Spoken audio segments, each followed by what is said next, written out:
SOS zéro vente, aidez-moi s'il vous plaît. Bonjour à tous, bienvenue dans cette vidéo. Vous êtes au bon endroit si jamais vous n'avez pas fait de vente et que vous avez commencé sur eBay il y a quelques jours, quelques semaines, voire quelques mois. Alors rassurez-vous, c'est tout à fait normal. Quand on démarre un business, eh bien forcément on part de zéro. C'est la logique des choses. Évidemment, eh bien, on investit des efforts au départ, on est tout fou tout flamme et souvent on a tendance à abandonner assez rapidement en fait quand on voit que les espérances ne correspondent pas à la réalité. Mais dans le business en fait, eh bien, les espérances qui ne correspondent pas à la réalité, c'est inhérent, ça se produit toujours. Jamais vous aurez un plan parfait, jamais, jamais, jamais. Je sais que beaucoup d'entre vous aiment bien planifier de A à Z. Il faut planifier, c'est nécessaire, c'est très important. Mais il ne faut pas que ce plan prenne le dessus par rapport à la réalité. La réalité, ce qui compte, c'est combien vous gagnez, combien d'articles vous avez mis en vente, et parmi ces articles, combien se sont vendus, combien d'argent est arrivé sur votre compte en banque, et surtout, vraiment, la valeur, la variable la plus importante, c'est l'énergie que vous dépensez pour votre business et le retour sur investissement de l'énergie. Pour moi, l'énergie, c'est la valeur ultime, au-delà de l'argent. Donc là, dans cette vidéo, eh bien, je vais vous donner des conseils, hein. Prenez des notes hein, pour débloquer la situation sur eBay, quel que soit votre parcours, quelle que soit l'époque à laquelle vous avez créé votre boutique, quels que soient les efforts que vous avez fournis. On va essayer de voir ensemble pourquoi ça ne marche pas et comment débloquer en pratique. Alors si vous êtes intéressé par la vente sur eBay, inscrivez-vous à la formation offerte qui est dans cette vidéo, enfin dans la description de cette vidéo, et nous allons beaucoup plus loin dans la vente sur eBay. Mais là, déjà, restez ici, on va débloquer votre situation. Alors, la première chose, vraiment, la première chose à faire, eh bien, c'est de diagnostiquer. Vous avez une boutique eBay, vous avez des articles qui sont en ligne, vous avez de nombreux paramètres, par exemple le nombre de vues, le nombre d'impressions d'annonces, vous avez par exemple le taux de clic sur vos annonces, vous avez par exemple combien d'articles se sont vendus par rapport au nombre d'articles total que vous avez mis en ligne sur une semaine, sur un mois. Donc il existe plein de données à analyser. Et ce que vous allez faire, eh bien, c'est comme un docteur en fait, vous allez regarder les symptômes et derrière, vous allez essayer de trouver, de déterminer la maladie sous-jacente. Vous êtes là comme un observateur de symptômes. Souvent, il y a beaucoup de gens, en fait, j'ai noté ça, en fait, qui se rendent pas compte des symptômes. Le problème est sous leurs yeux. Il suffit, en fait, de creuser un peu pour essayer de voir pourquoi ça fonctionne pas là. Alors, les gens, en fait, souvent, ils essayent de mettre des produits à la pelle sans trop réfléchir. Et ils essaient de prendre en fait le raccourci qui est de dire voilà, il y a un best-seller sur Amazon, par exemple, il a fait 10 000 ventes en un mois, et je vais le mettre sur eBay. Je vais copier. Si c'est un best-seller sur Amazon, avec ce raisonnement-là, forcément ça va se vendre sur eBay. Eh bien, ça, c'est complètement faux. Je vais vous dire pourquoi. C'est qu'en fait, quand il y a des best-sellers qui sont déjà présents depuis longtemps sur d'autres plateformes, comme sur Cdiscount, Rakuten, comme sur la Fnac, comme sur Amazon, comme sur Darty, eh bien, en général, ces produits sont saturés. Ce qui se passe en fait, c'est que quand des gens font des recherches de produits sur Internet, eh bien, ils vont comparer entre plusieurs sites, ils vont comparer entre plusieurs marketplaces, ils vont regarder en fait sur une place de marché enfin, qui est immense, vous voyez, il y a des centaines aussi de sites web propres à la niche de ces articles. Ils vont faire la comparaison et ensuite quand ils verront que ça se vend bien, enfin, quand ils ont trouvé que leur produit est présent sur cette plateforme, ils vont ensuite par exemple sélectionner eBay et à l'intérieur d'eBay ils vont comparer entre les vendeurs. Donc si un best-seller sur Amazon, potentiellement, eh bien, ça peut faire en fait des dizaines de milliers de personnes, d'entreprises qui vendent le même article. Donc vous, eh bien, pour attraper votre part du gâteau, eh bien, ce sera très difficile. Donc il faut surtout arrêter de se positionner sur des articles où il y a déjà des centaines de milliers de vendeurs, enfin peut-être pas des centaines de milliers, car tout le monde en France n'est pas vendeur eBay, sinon ça se saurait. Mais déjà, s'il y a des centaines de vendeurs qui sont positionnés même sur un best-seller, eh bien, il faut abandonner tout de suite.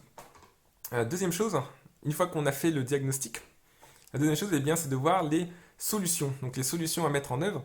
Par exemple, imaginez qu'il n'y a pas assez de vues sur vos articles. Ça, c'est important, c'est de vérifier le nombre de vues sur chacun de vos articles. Donc les vues après 2 jours, les vues après 5 jours, après 7 jours, et après 14 jours, et après 30 jours. Et si vous voyez que ça stagne, eh bien, en général, ce qui ne va pas, c'est les mots-clés du titre. Car en fait, avant de lire la description de vos articles, il faut que les gens trouvent déjà votre article dans les résultats de recherche. Et pour trouver les articles dans les résultats de recherche, ce que vont faire les gens, eh bien, c'est taper le nom de l'article. En fait, taper, par exemple, s'ils cherchent des rouleaux de peinture, ils vont taper rouleau peinture, rouleau de peinture, au singulier, au pluriel. Donc, il y a plein de combinaisons possibles. Ils vont voir ensuite une liste d'articles. Et ensuite, ils vont cliquer potentiellement sur le vôtre et aller sur votre annonce. Alors, si jamais eh bien, vous n'avez pas de visite, eh bien, en général, c'est que le titre ne va pas, car soit ce sont des mots-clés qui ne sont pas du tout recherchés, vous mettez des articles en ligne, mais en fait, les mots-clés, ils ne sont pas recherchés. En fait, ce que fait une erreur qui est commise souvent, par exemple, c'est de trouver un bon article il est bon, il va se vendre à quasiment un coup sûr, mais en fait, vous mettez un mauvais titre. Enfin, la personne qui a trouvé cet article met un mauvais titre, donc forcément, les gens, ils vont jamais le trouver. Ou soit alors, au contraire, il y a trop de personnes sur ce marché, vous avez mis les bons mots-clés, mais comme je l'ai dit au début de la vidéo, il peut y avoir des milliers de vendeurs sur un produit, et du coup, eh bien, si les personnes, par exemple, s'il y a 500 vendeurs sur eBay qui proposent rouleau de peinture, eh bien forcément, si la personne tape rouleau de peinture, votre annonce, elle va se trouver en 310e position, 350e position, donc elle sera vraiment très loin dans les résultats de recherche. Donc quand il y a un problème avec les vues, eh bien, il faut corriger le titre. Et dernière chose, une fois que vous avez diagnostiqué et une fois que vous avez les solutions potentielles, donc par exemple pour le titre, eh bien c'est corriger le titre, une solution potentielle, eh bien vous allez mettre en œuvre toutes les actions. Alors mettre en œuvre, eh bien attention, vos efforts sont limités, votre quantité d'énergie dans la journée est limitée, les connaissances aussi, on ne connaît pas tout surtout, donc il va falloir appliquer vraiment ce qui marche, sélectionner ce qui marche. Parfois on a plusieurs options qui s'offrent à nous, par exemple pour un titre, on peut le corriger, donc il peut y avoir par exemple plusieurs façons de faire des titres. On peut essayer un groupe de trois mots-clés, un deuxième groupe de trois mots-clés. Et pour essayer d'économiser au maximum de l'argent, en fait, c'est qu'on va par exemple mettre un premier titre, on va regarder comment le nombre de vues va évoluer les jours suivants, donc les 3 jours suivants, les 4 jours suivants, les 5 jours suivants.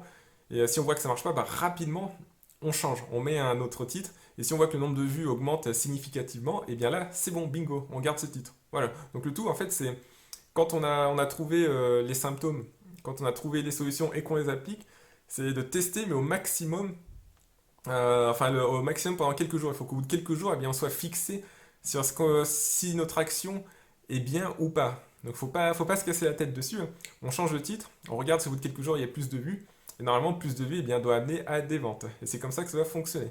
Alors voilà, donc je vous ai expliqué eh bien, la méthode diagnostic, trouver des solutions et appliquer les bonnes solutions. Donc on a vu par exemple le titre. Là, on va voir un autre exemple avec les produits. Donc je vous ai dit qu'il fallait pas mettre de produits vraiment best-seller. Il ne faut pas mettre non plus des produits que personne ne va rechercher. Ce que je vous recommande de faire, eh bien, c'est d'utiliser, si jamais vous avez des articles qui ne se vendent pas, eh bien, en général, c'est l'article qui ne va pas, donc c'est d'utiliser des outils de recherche. Vous avez des outils de recherche comme Zik Analytics, comme Therapik aussi.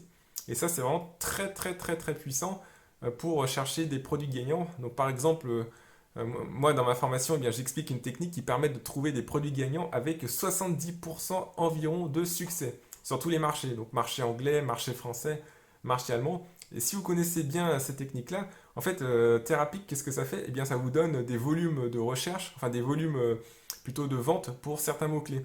Donc, ça vous donne par exemple, vous tapez, je sais pas moi, vous tapez lunettes pour se protéger du gazon quand vous tendez le gazon, vous taperez des mots-clés, et là ça va vous rentrer eh bien, toutes les annonces qui sont positionnées sur ces mots-clés. Ensuite, ça va vous donner pour chaque annonce eh bien, le volume de vente et le nombre d'articles vendus. Et ça, croyez-moi, c'est très très très puissant quand vous exploitez bien Therapik. Ce que vous pouvez faire, eh bien, c'est partir de Therapik pour trouver des articles, vous rentrez des mots-clés dans Therapik et puis ensuite, par arborescence, en fait, vous explorez différents mots-clés et vous regardez ceux qui ont des bons volumes. Donc il y a des techniques hein, pour essayer d'interpréter ces résultats de volume, d'unités vendues, etc. Et ensuite, vous pourrez trouver des articles. Ou inversement, vous pourrez par exemple vous inspirer d'Amazon ou d'AliExpress. Vous faites une liste brutale, une liste de 100 articles qui paraissent bien, mais vous n'avez pas tous les listés sur eBay. C'est trop, trop, trop, trop de travail. C'est vraiment intenable comme boulot. Donc ce que vous allez faire, eh bien, ces centaines d'articles, eh bien, vous allez les passer au crible Therapik et Therapik va agir comme un filtre. Et ça, c'est vraiment génial en fait, pour économiser votre énergie, c'est de travailler avec un filtre en amont afin d'économiser au maximum l'énergie.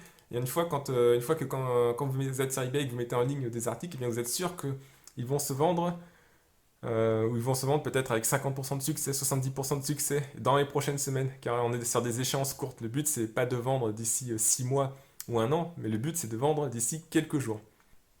Voilà, j'espère que cette vidéo vous a donné des éclaircissements et si vous êtes bloqué, surtout il ne faut pas abandonner. Beaucoup trop de gens abandonnent, ils démarrent le business tout fou tout flamme, en fait ils sont trop idéalistes. Il n'y a pas d'idéaliste dans le business. Oui, les projets sont idéalistes, les rêves sont idéalistes, il faut avoir des grands rêves à terme, mais le chemin pour y arriver, c'est pas forcément un chemin de tout repos, mais si on connaît les bonnes méthodes, les bons outils, eh bien ce chemin deviendra beaucoup plus tranquille. C'est comme si vous aviez par exemple une chaîne de montagnes. Il y a un endroit situé peut-être à 15 km où il y a un tunnel et vous pourrez passer sous la montagne facilement. et puis devant vous, il y a une crête, vous avez des petits chemins tortueux qui montent vers la crête, vers les sommets.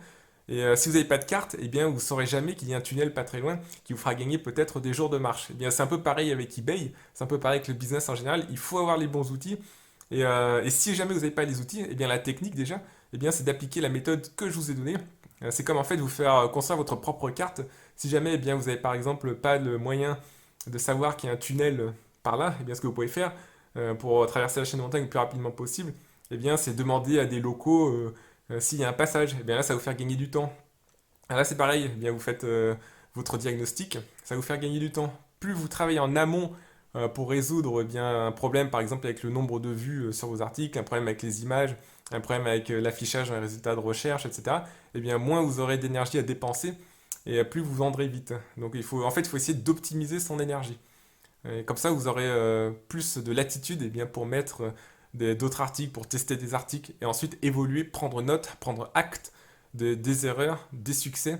Et c'est comme ça que graduellement, eh bien, vous allez devenir un vendeur eBay professionnel qui va générer des centaines, ensuite des milliers d'euros par mois. Voilà, je vous souhaite une excellente journée et merci pour votre écoute.